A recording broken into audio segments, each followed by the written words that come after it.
Hey guys, what's going on? I'm just going to do a quick tiny camper update. If you're new to the channel, I built this a couple years back.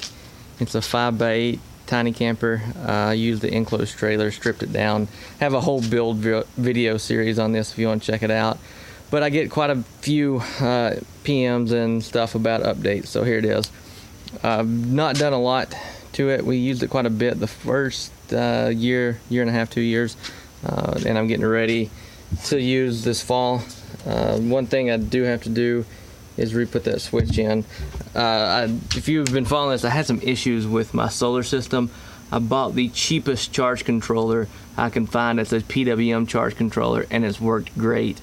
I was trying to use the MPPT charge controller, and it blew two of them up. Threw that thing on there, redid some wiring on the solar, and it works phenomenal. And I just got through installing that smoked roof vent. Actually, it's opaque, you can't see through it, and because the other one was literally falling apart. Now on the inside, if you'll remember, I used to have like the white foam. I know that's overexposing. I used to have the white foam trim all the way around, and the problem I was having as the inside contracted and expanded due to heat, it was creating huge gaps in the white foam.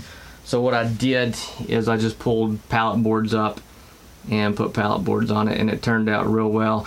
The only thing left I have to do is kind of put a really thin one across through there, and then make some curtains. I'll probably make them out of burlap.